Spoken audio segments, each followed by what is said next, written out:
பசுபதினாலே தமிழ் மக்கள் மனசுல பாத்தீங்கன்னா ஒரு நல்ல நடிகர் அப்படிங்கிற ஒரு அங்கீகாரம் பசுபதிக்கு இருக்கு. பசுபதி வந்து பெருசா டான்ஸ் ஆடி நம்ம எந்த படத்துலயும் பார்த்திருக்க மாட்டோம். ஆனா பசுபதி வந்து ஒரு நல்ல டான்சர். ஆரம்பத்திலே பாத்தீங்கன்னா ரொம்ப பிரமாதமா பிரேக் டான்ஸ் ஆடிட்டே இருப்பாரு. கமல் மருதநாயகம் எடுத்தாருன்னா அது வேற மாதிரி இருக்கும் அப்படின்னு ஒரு பெரிய எதிர்பார்ப்பை கிரியேட் பண்ணிச்சு.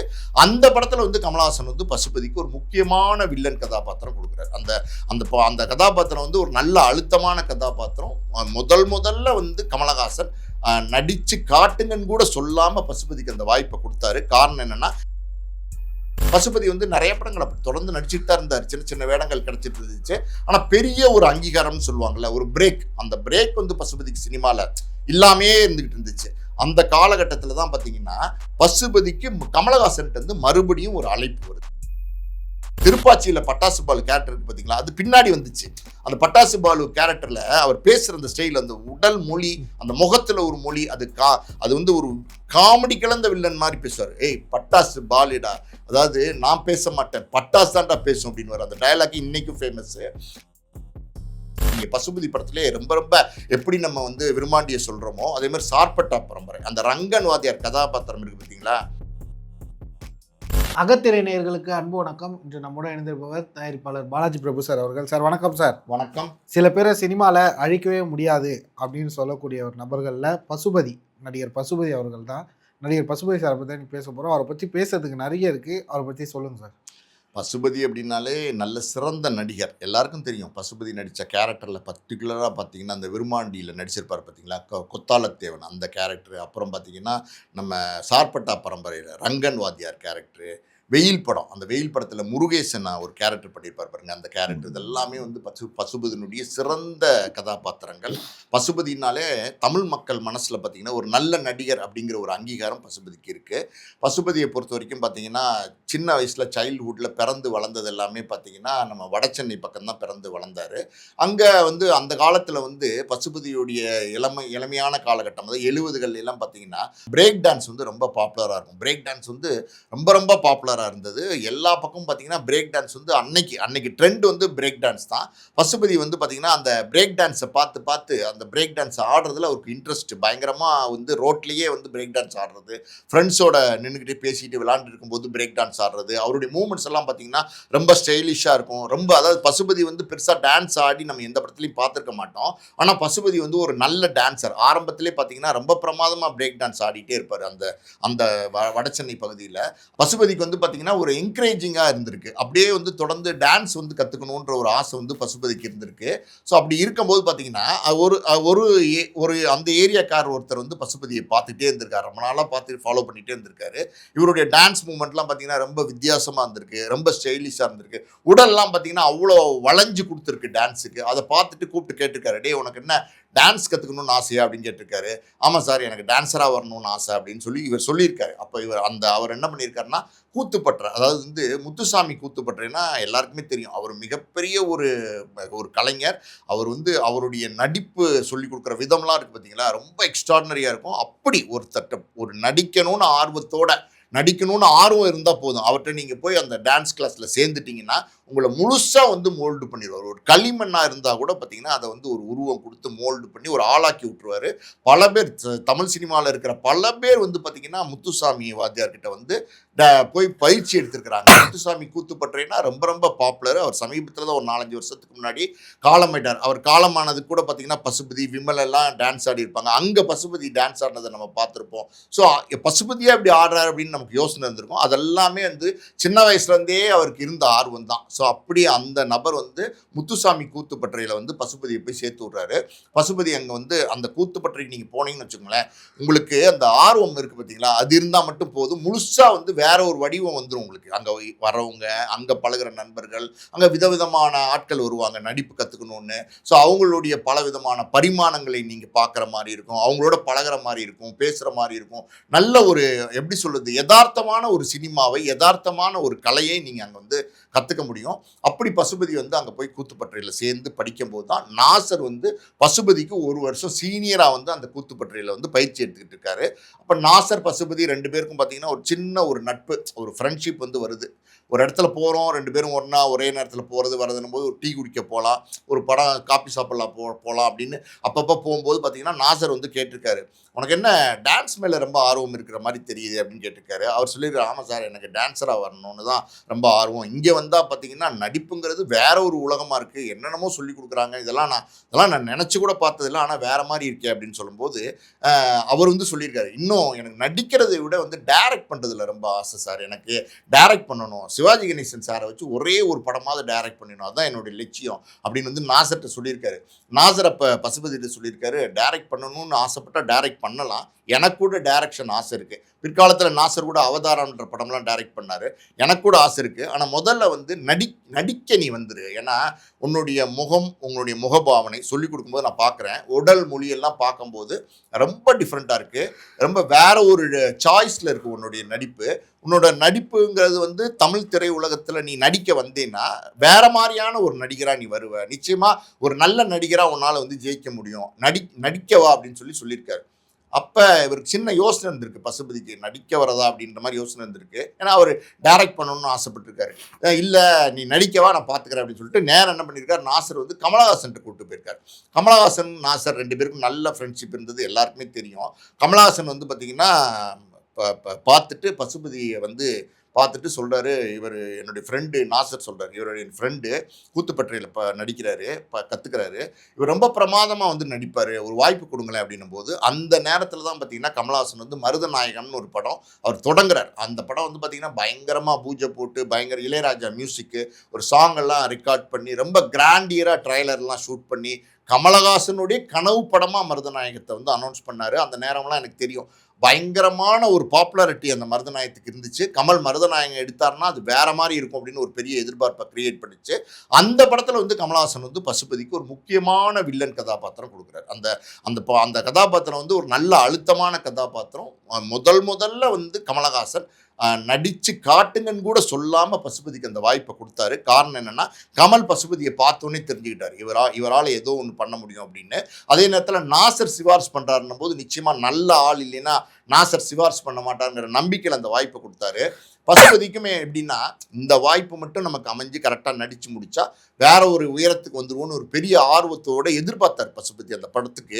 ஆனால் துரதிருஷ்டவசமாக பார்த்தீங்கன்னா அந்த படம் ட்ராப் ஆயிடுச்சு, அந்த படமே தொடங்காமல் அந்த படமே ட்ராப் ஆயிடுச்சு. அப்போ பசுபதி வந்து நாசர்கிட்ட சொல்லியிருக்காரு, நான் தான் சொன்னேனே டைரக்ட் பண்ண போகிறேன்னு, இப்போ பாருங்கள் கிடைச்ச வாய்ப்பும் போச்சு, என்ன பண்ணுறதுன்னே தெரில அப்படின்னு சொல்லும்போது நாசர் வந்து, நீ வந்து டிமோட்டிவேட் ஆகாத, நான் இருக்கேன், நீ ஒன்றும் கவலைப்படாதுன்னு சொல்லி அந்த நேரத்தில் மாயன்னு ஒரு படத்தில் வந்து அறிமுகப்படுத்துறார். கிட்டத்தட்ட அது அறிமுகம் மாதிரி தான். அதுக்கு முன்னாடி வந்து பார்த்தீங்கன்னா ஹவுஸ்ஃபுல் அப்படின்னு ஒரு பார்த்திபன் ஒரு படம் எடுத்தார். அந்த படத்துல எல்லாம் சின்ன சின்ன வேடத்தில் வந்து பசுபதி பண்ணியிருப்பாரு.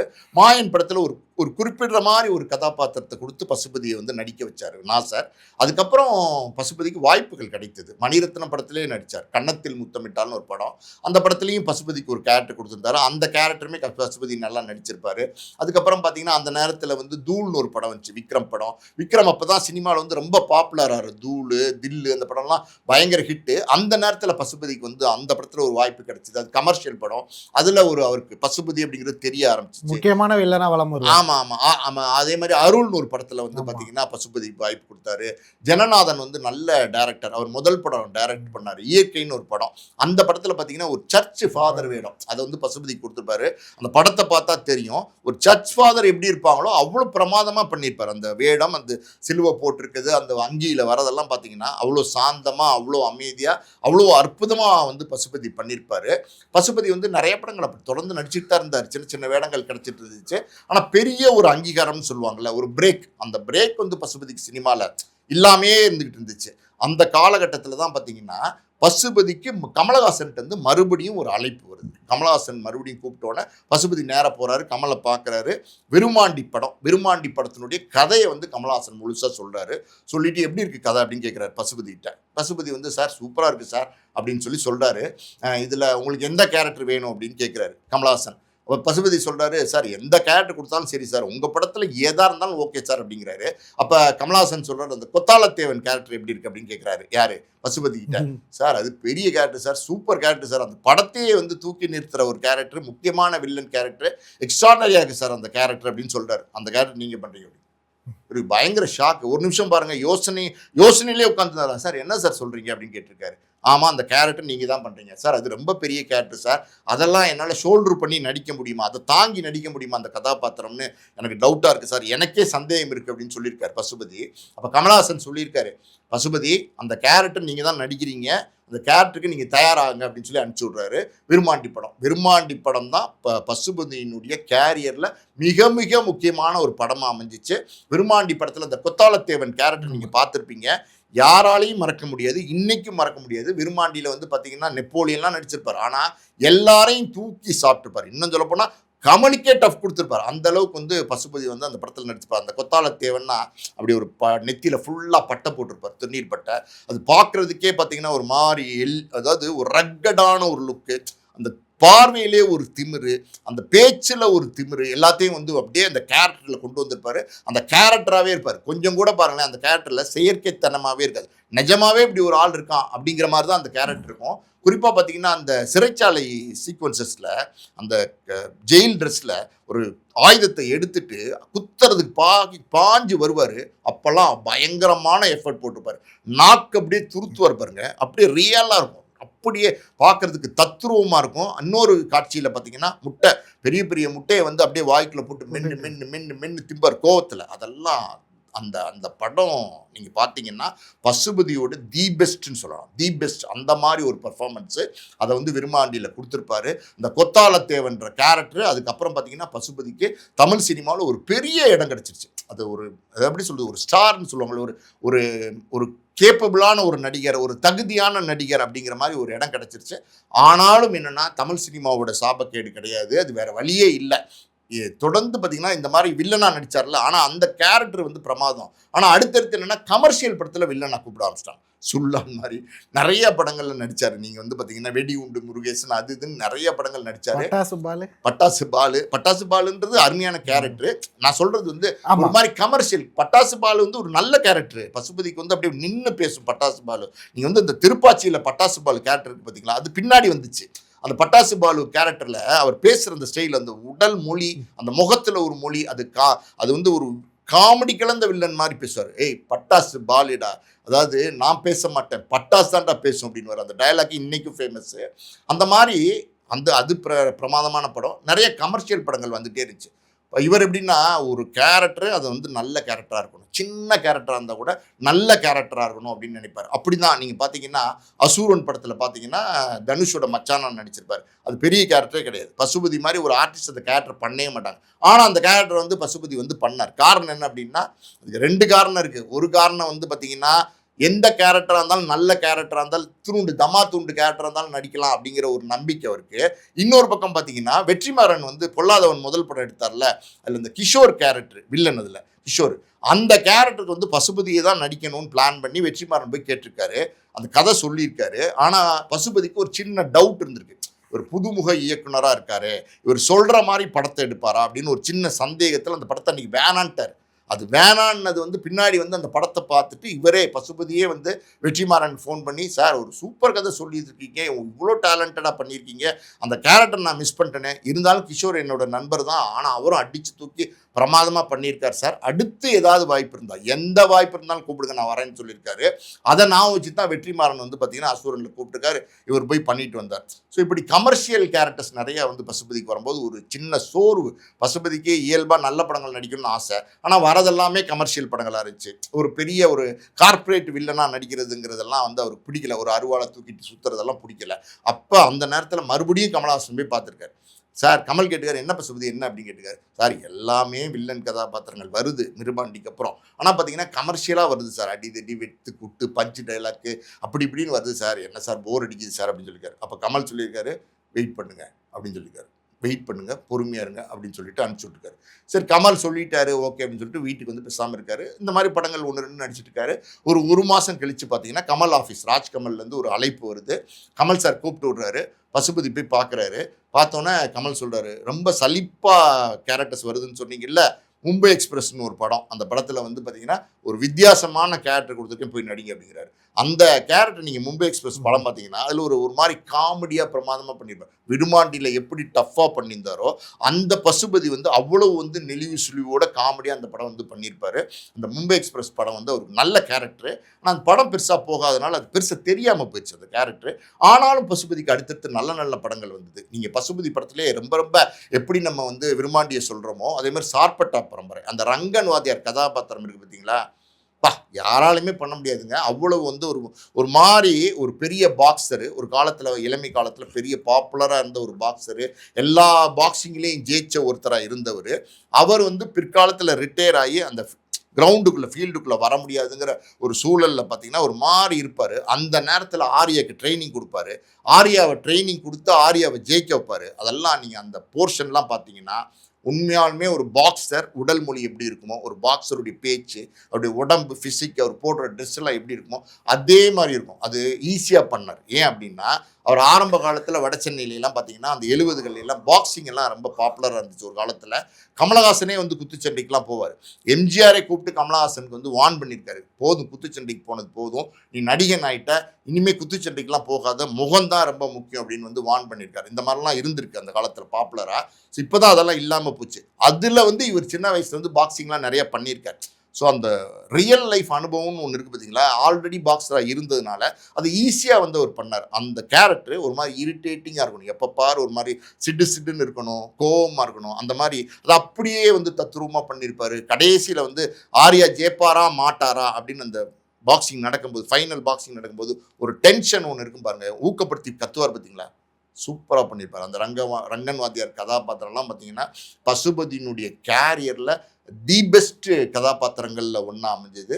அதே மாரி நெறைய கதாபாத்திரங்கள் நடிச்சுட்டு வந்தாரு. அடுத்து பார்த்தீங்கன்னா, ஈன்னு ஒரு படம் வந்துச்சு. அந்த ஈ படத்துல ஒரு ஒரு போராளியா நடிச்சிருப்பாரு. ஒரு புரட்சியாளரா நடிச்சிருப்பாரு.